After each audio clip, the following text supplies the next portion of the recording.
My name is Jenna Castellano, and I am 36 years old, for as long as I can remember. My mother introduced my younger sister Olivia as the talented one, the one who could have gone to art school if life had been fairer, and introduced me, when she introduced me at all, simply as the one with the steady job. 2 months ago, my mother lost her position after 31 years at the same accounting firm, a position that had quietly stopped existing the moment the company finished its restructuring. She called me on a Tuesday evening, and before I had even finished asking how she was holding up, she read me a list. Items, amounts, a monthly figure she needed from me, specifically, because, she said, Olivia simply did not have it to give. I am apparently still the one with the steady job. Before I tell you what I actually said in response, please take a moment to like and subscribe. Drop your city and the time where you are watching from. I read every single comment. Let me take you back to the childhood that quietly built the entire dynamic this list eventually depended on. I grew up in a modest house outside Sacramento with my parents, Carol and Frank Castellano, and my younger sister Olivia. 3 years behind me, my mother worked, throughout most of my childhood, as a bookkeeper for a regional accounting firm, eventually advancing to a more senior administrative role over several decades of consistent, unremarkable tenure. My father worked construction until a back injury forced an early retirement when I was 14, after which my mother's income became increasingly the primary financial support for our household. Olivia, from an early age, displayed genuine artistic talent, winning several local art competitions throughout middle school and high school, a talent my mother discussed frequently, proudly, with anyone who would listen, including, regularly, comparisons to my own considerably more ordinary academic and extracurricular accomplishments. I do not say this to suggest Olivia's talent was undeserving of recognition. It genuinely was impressive. I say it because the consistent framing, repeated across years, established a particular family narrative that would eventually matter considerably to everything that followed. I was, by contrast, a reliably good but unremarkable student, involved in student council and the school's business club, rather than anything that generated the kind of distinctive recognition Olivia's art consistently produced. My mother's characterization of me, even during these early years, settled into a particular pattern that I did not fully recognize as limiting until considerably later in my life. I was, in family conversations, the responsible one, the practical one, language that on its surface sounds like a compliment, but that, repeated consistently enough across enough years, gradually calcified into something closer to a ceiling than a description. Olivia, meanwhile, was discussed repeatedly in terms of potential, of what she might become if circumstances had simply been different. Language that implicitly suggested her actual achievements, whatever they eventually became, would always be understood as somehow constrained by external limitation, rather than reflecting her own choices or efforts. I did not yet understand, during my own teenage years, how directly this framing would eventually shape decades of financial expectation within our family. Olivia attended a local community college for 2 years before deciding, abruptly, that formal education did not suit her creative process, a decision my mother supported with considerable, vocal enthusiasm, framing it as Olivia bravely choosing authentic artistic integrity over conventional, soul-crushing institutional pressure. I attended a 4-year state university, studying business administration, a choice my mother acknowledged as sensible, but rarely discussed with anything resembling the enthusiasm she brought to conversations about Olivia's creative pursuits. I want to be specific about something that, looking back, established a financial pattern that would persist for nearly 2 decades afterward. My parents contributed modestly to my education, primarily through consigning student loans. I was ultimately responsible for repaying myself. They contributed considerably more directly to supporting Olivia during her years pursuing freelance art projects that, by any objective financial measure, rarely generated income sufficient to cover even her basic living expenses. I did not resent this disparity, particularly at the time. I understood, or believed I understood, that Olivia's path simply required different kinds of support than mine did. I graduated and began working in corporate finance, eventually building a stable, increasingly successful career over the following 15 years. moving from entry-level analyst positions through several promotions into a senior financial planning role at a mid-sized technology company, Olivia.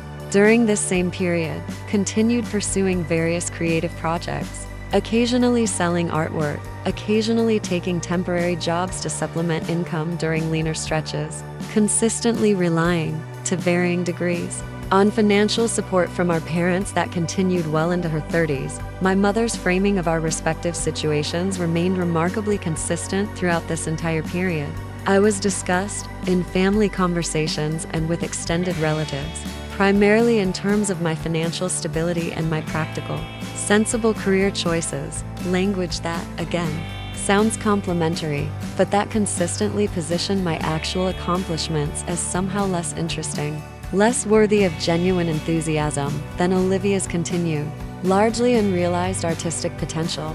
I want to be honest that this pattern, sustained across roughly 15 years, gradually produced a kind of low-grade, persistent frustration that I did not always articulate clearly, even to myself, but that accumulated steadily beneath the surface of otherwise generally functional family relationships. The specific incident that first made this dynamic impossible to continue ignoring occurred roughly 8 years ago, during a family dinner celebrating my promotion to senior financial planning manager, a position that represented genuine professional achievement after years of consistent effort. My mother congratulated me briefly during dinner before pivoting, within minutes, to an extended conversation about a recent gallery showing Olivia had participated in, discussing at considerable length the artistic merit of pieces that had, as far as I understood, sold a total of 2 pieces for a combined $400. I did not say anything directly critical during that dinner, but I did, for the first time, begin paying more deliberate attention to this specific pattern, recognizing it not simply as occasional oversight, but as a consistent, decades-long framing that had shaped how our entire extended family understood both Olivia and myself.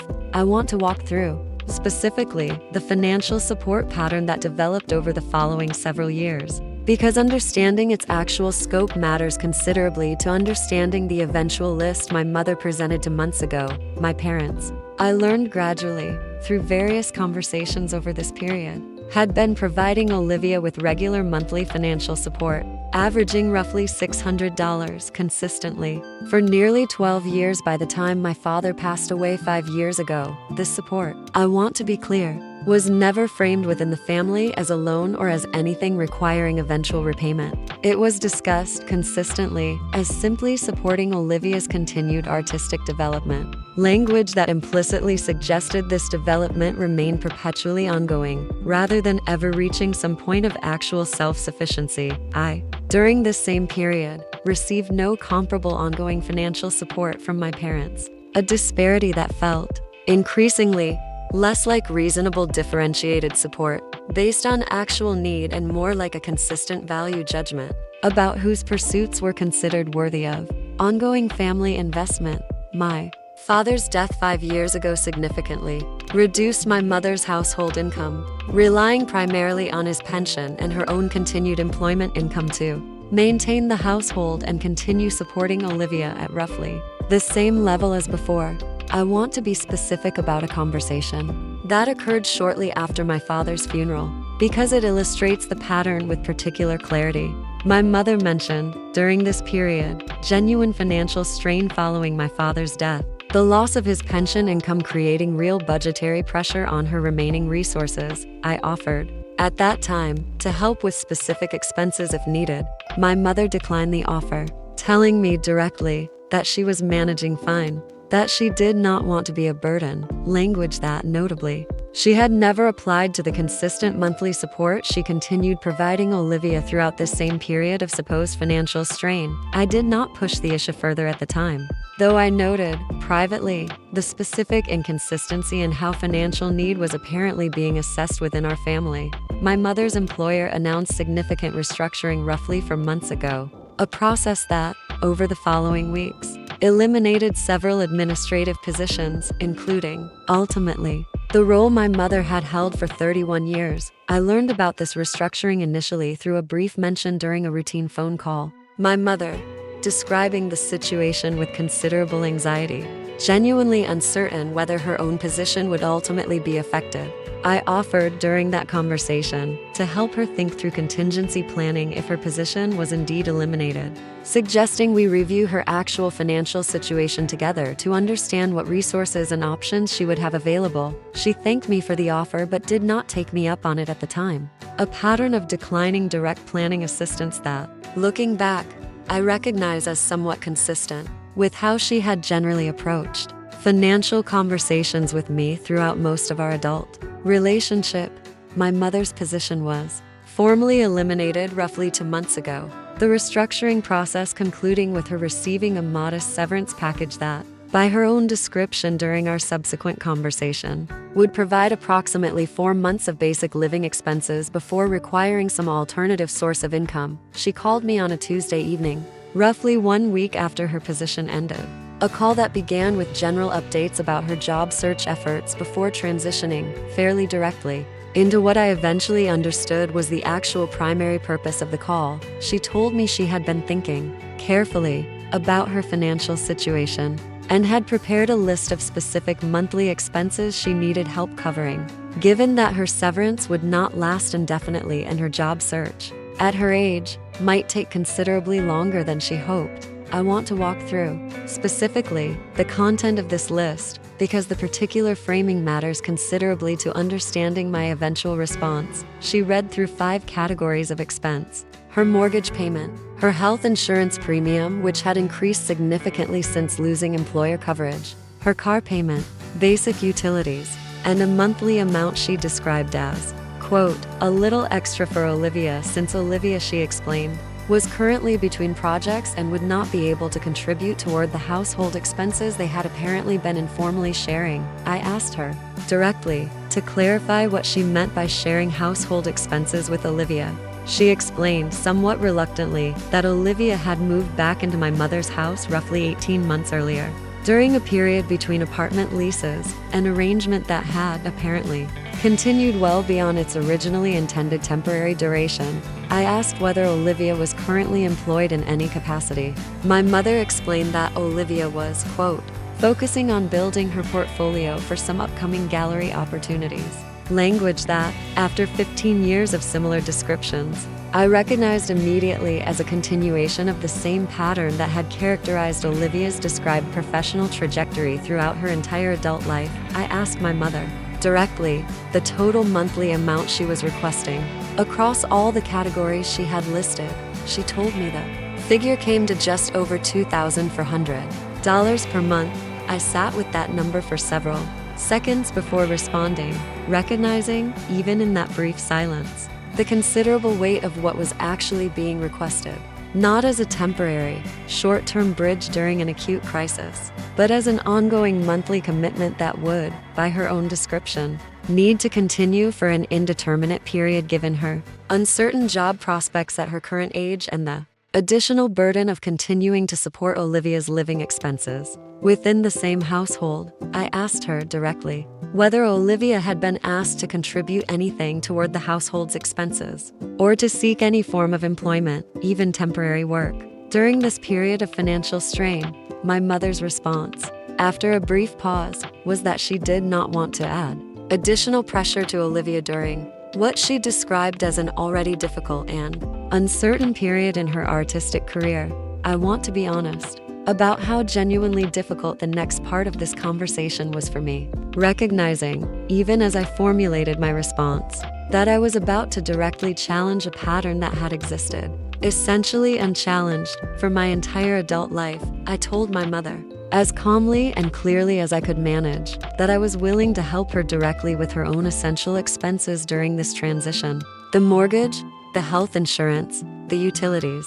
While she searched for new employment, I told her I was not willing to fund an arrangement that continued exempting Olivia, at 33 years old, from contributing anything toward her own living expenses or seeking any form of income during a period when the household's primary earner had just lost her job. My mother's response was immediate and notably defensive. She told me I did not understand the pressure Olivia was under, that creative careers simply did not follow conventional timelines, that I had always had a, quote, easier path, That made it difficult for me to understand what Olivia was actually navigating. I told her, directly, that I had spent 15 years building a stable career through consistent effort, that this effort had never been framed by anyone in our family as easy, simply as expected, while Olivia's considerably less consistent professional trajectory had been framed repeatedly as understandably difficult and deserving of ongoing patience and ongoing financial support. I told her that I genuinely loved her and wanted to help her through this transition,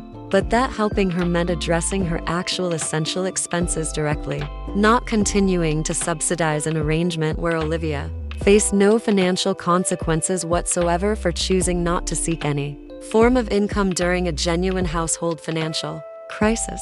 My mother was quiet for a long moment. Then she asked, somewhat plaintively, what she was supposed to tell Olivia about needing to find some income. I told her that conversation was between her and Olivia, but that I would be happy to help her think through the actual numbers, if that would be useful. The genuine cost of her own essential expenses, without the additional category she had included for continuing to fund Olivia's complete exemption from contributing anything during this period.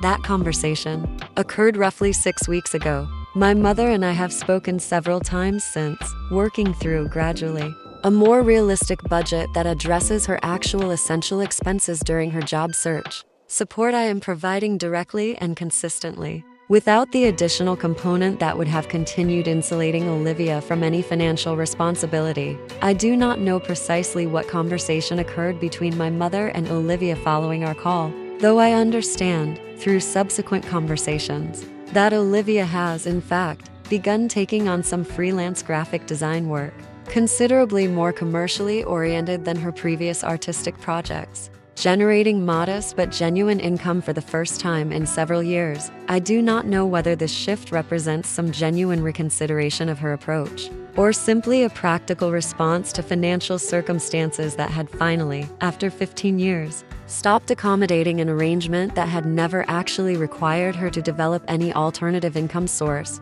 My mother found new employment roughly 3 weeks ago, a part-time bookkeeping position, considerably less senior than her previous role, but sufficient, combined with the direct support I am providing for her essential expenses, to stabilize her situation while she continues searching for something more permanent, our relationship. In the weeks since that initial difficult conversation, has shifted somewhat, though I want to be honest that the underlying dynamic that characterized 15 years of family conversation has not entirely disappeared. She still, occasionally, mentions Olivia's artistic potential with a particular enthusiasm she rarely extends toward discussing my own professional accomplishments, but something has changed, even if incompletely. She no longer assumes, automatically, that my financial stability translates directly into unlimited financial obligation toward maintaining an arrangement that had never required Olivia to develop any actual self-sufficiency. I think, often, about the particular list my mother read to me that Tuesday evening, about how it represented, in concentrated form, 15 years of accumulated family assumption about whose needs deserved unconditional support and whose stability was simply expected without particular acknowledgement or gratitude. I think, too, about how genuinely difficult it was to finally challenge that assumption directly, recognizing that doing so risked genuinely damaging my relationship with my mother during an already difficult period in her own life. I do not regret the conversation, even though it remains, in some ways, unresolved and occasionally still tense. I recognize clearly now that continuing to fund an arrangement that exempted Olivia from any financial accountability would have simply extended, indefinitely, a pattern that had never actually served anyone well, including, I suspect, Olivia herself. That is my story. If you have ever been the reliable one in your family, expected to provide unconditional support while someone else's struggles were treated as more deserving of patience, I want to hear about it. Drop it in the comments. And if this story reminded you that genuine love sometimes means saying no to an arrangement, rather than continuing to fund a pattern that has never actually helped anyone grow, share it with someone who needs to hear that today. I will see you in the next one.